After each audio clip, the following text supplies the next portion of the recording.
पाकिस्तान के खिलाफ पानी को हथियार ना बनाओ। विक्टर गांव की भारत को खुली वार्निंग। चीन के सीनियर तजकार विक्टर गांव ने भारतीय चैनल को दिए गए इंटरव्यू में मोदी सरकार की मुमकिन आबी इकदाम पर शदीद रद्द अमल दे दिया। कहा कि चीन दुनिया के बलाई हिस्से पर है और अगर भारत ने पाकिस्तान के लिए पानी रोका तो चीन खामोश नहीं रहेगा। मजीद जाने थे नुमाइंदा खुसूस सलमान अवान से। जी सलमान, बताएगा मजीद क्या कहा उन्होंने इंटरव्यू में?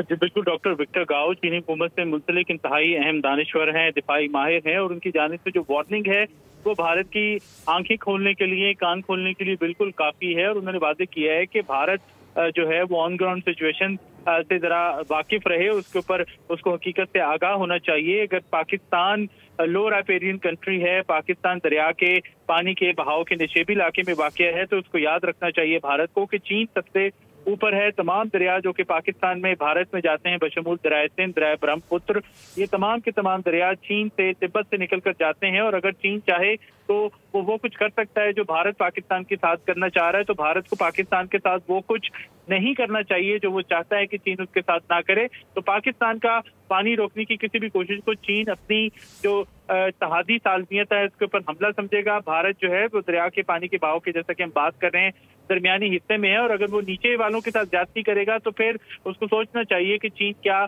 कर सकता है। चीन पाकिस्तान की सालमियत, खुद मुख्तारी और कुदरती हुकूक के मुकम्मल तहफ़्फ़ुज़ का हामी है। डॉक्टर विक्टर गाओ का ये भी कहना है कि भारत और पाकिस्तान के दरमियान सिंध ताज़ मुआहदा मौजूद है और उसकी खिलाफवर्जी आलमी कानून की खिलाफवर्जी पामाली समझी जाएगी। चीन और पाकिस्तान यकीनी तौर पर बरादरान आहन है और पाकिस्तान के मफादात पर चीन कोई समझौता नहीं करेगा। अगर भारत सत्ते में आबी तवाज़ुन को बिगाड़ता है तो चीन भी ब्रह्मपुत्र अकॉर्ड का इस्तेमाल कर सकता है। और यकीनी तौर पर ये वार्निंग जो है, तजिया निगारों का कहना है कि भारतीय एस्टेब्लिशमेंट के लिए खतरे की घंटी है।